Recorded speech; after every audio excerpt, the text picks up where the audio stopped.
multiplayer side of Halo has always been a little bit more fast and loose. In multiplayer, everything and anything can happen. Oh my god. Mother...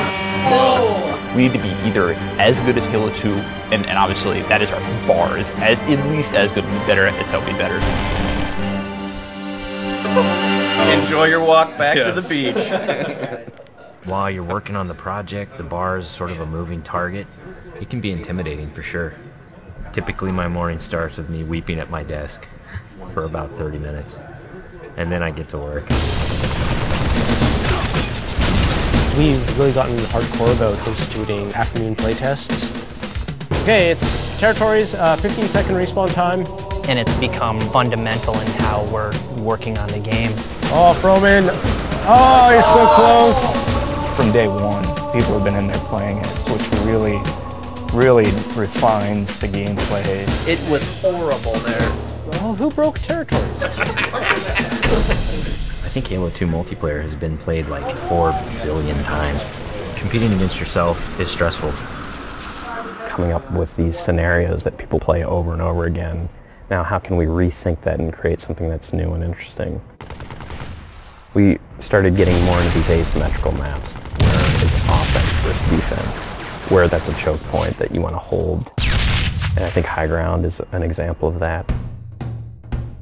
Some of the specific things that we tried out were having a wall that you have to get past. That sort of defined whether you won or lost the game. And then we stuck some towers in, and we put AI gunners on all the towers. So as you're running up the hill, you're just getting tagged by all these AI guys.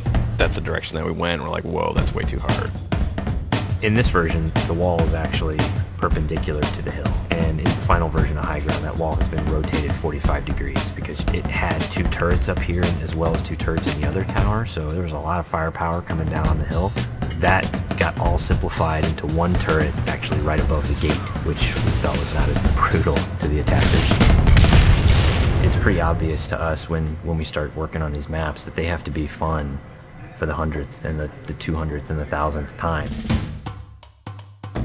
You weren't figuring out the switches in the doors? Yeah, the glows are like you want to walk up and fight. Watching people run through your map challenges a lot of the assumptions you made about it. Like, oh, I think people will use this hill for sniping, and then no one uses it. Then you get great comments like, this map sucks, I hate this spot, I hate you.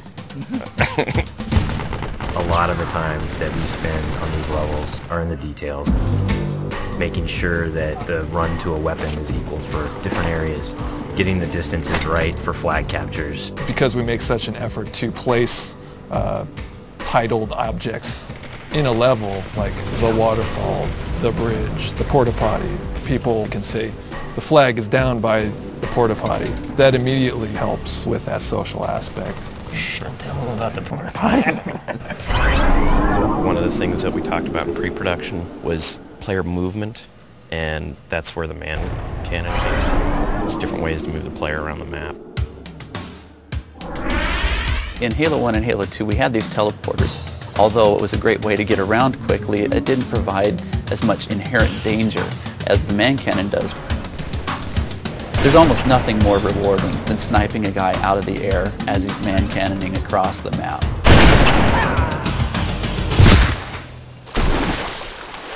Whatever weapon that you start off every round with is going to really affect the decisions you make. There's this thing we didn't really identify in Halo 2, that if you spawn everybody with a dual-wieldable weapon like the SMG, it changed the game. People stop meleeing and people stop grenading because when you're dual-wielding you can't do either of those. One of our weapon modelers, Tom Doyle, said, hey, this is a great chance to bring back the assault rifle from Halo 1.